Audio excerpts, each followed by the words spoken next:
Let's check in with Joseph Lindsley in Ukraine. Joe. Little fucking Joe Lindsley. Joe Lindsley is quickly becoming an American treasure in broadcasting. Welcome to Ukraine Bank. Russia has unleashed a wave of missile and drone strikes against a number of regions in Ukraine. Let's find out what's going on. Joseph Lindsley in Ukraine. Joe, did you hear anything where you are? Bob, good afternoon from Lviv.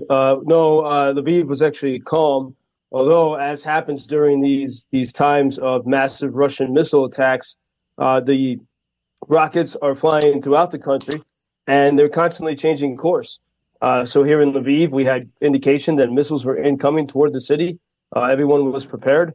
You just steel yourself for that moment, knowing that there could be an impact anywhere in the city. But at the last minute, those missiles turned and they went to other places throughout Ukraine. And so that's part of, it's another element of the terror that Russia unleashes. Not only is the missile seeking a target to destroy, but in the process, it is, doing maximum, causing sort of maximum terror and discomfort throughout the nation during those 90 minutes this morning, starting from 6 a.m. And, as I looked at the map of the air raid alarms as they were going off early this morning in every single region of Ukraine, if you look at a map of Ukraine, it's very clear. It is the largest country in Europe. And you see that the sort of the hell that Russia can unleash along, in such a huge territory. And just imagine if Ukraine was part of Russia, you could very easily imagine these same missiles flying to London and Paris. It would be the same distance from Western Ukraine. So I think it's an important thing to ask, especially on a day like today, if Ukraine was not holding the line, could we imagine how bad it would be in Europe and in NATO countries right now? And as we look at what has happened over the weekend, there is this cognitive dissonance. I mean, it's the Christmas holidays here. Saturday it's called the Feast of Jordan or the Epiphany, and you have bands of carolers, mainly teenagers, walking through the streets, singing, dressed up in costumes, as the air raid alarms wail throughout the city. People lined up to the churches and the city halls to get holy water that was blessed. They took cold plunges in the rivers to commemorate the founding of Christianity in Kyiv 1,000 years ago and the baptism of Christ. And while all of that's happening, there are air raid alarms and there are Russian attacks.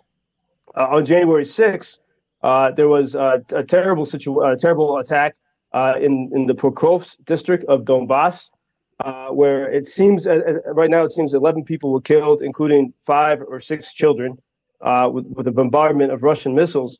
And that's interesting because January 6th is Christmas Eve in Moscow. And so it just shows you that there is nothing holy or sacred. It shouldn't be a surprise at this point, but it's a good thing to point out that on Russian Christmas Eve, they chose to attack civilians. And then today, I knew as I went to bed at about 1 o'clock last night that there was a good indication that we were going to get attacked this morning. Just imagine that. How do you go to sleep knowing that your alarm clock is either going to be an air raid alarm or the sound of a missile hitting?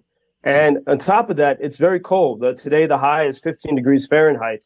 And so everyone was thinking, this would be a perfect day for Russia to try to destroy the infrastructure to make people freeze. But the fact that I just went for a run and I had a hot shower tells you that Ukrainian air defense did a pretty good job this morning protecting infrastructure. But there were a few exceptions. In the city of Zaporizhia in the south, which really is the heartland of the Cossacks, the many Russian missiles hit this morning. They hit in the city. I talked to people there. They said it was a terrifying morning. A girl in Zaporizhia, she said on X, this is my home city. And she showed a photo of her apartment building with no windows on this extremely cold day. And she said, this is my home city after a visit by Russian culture. And sort of the Ukrainian sort of dark humor. That's what they call Russian missiles, Russian culture. And in addition to Zaporizhia, Kharkiv was hit. Not only was Kharkiv last night as people were going to bed, but it was also hit this morning. So really no rest for the people of Kharkiv. Dnipro was pounded as well, and the city of Kryvyi Rih. So it was a fairly big attack, although it was less than what we saw last Sunday. And I think, this is, as we look at all the discussions in Washington and as we go through these, it's like sort of Groundhog Day, back to this routine of weekly attacks throughout the nation. Everyone is asking here, especially, what is the strategy of those who say they support Ukraine, of those who forced Ukraine to give up nuclear weapons in 1994 in the Budapest Memorandum, including the United States? Is the strategy simply to give Ukraine air defense? And so we'll live through Mondays or Tuesdays and whatever days like this every week in perpetuity, and the West will just keep sending air defense? Or does anyone want to actually put a stop to this and actually hit the Russian bases from whence these missiles arrive in Ukraine?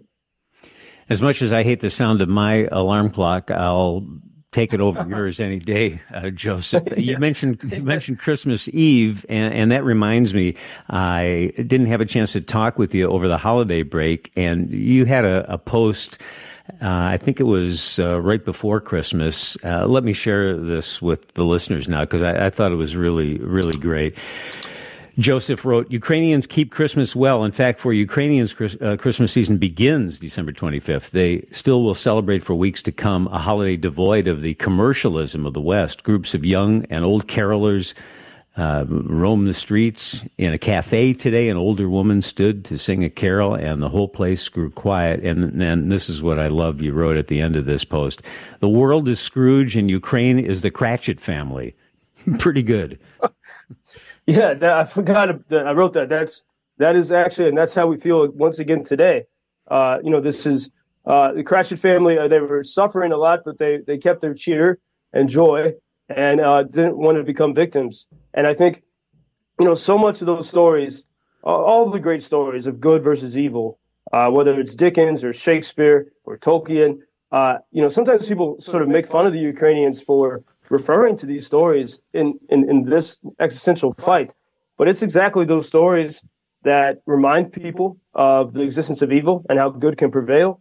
And they sort of give comfort to everyone here in this time. And this is, it is, I mean, the spirits are very heavy right now. I mean, there is, I think many people are awake to the reality that the White House blames the Republicans for not supporting these spending packages for Ukraine, but the White House is refusing to send the weapons that can finish this. And there's a deep and scary sense that this is going to go on for a long time, and we're going to have to live these repeated, under these missile strikes all the time. And that's why, especially, people have been gathering to sing together.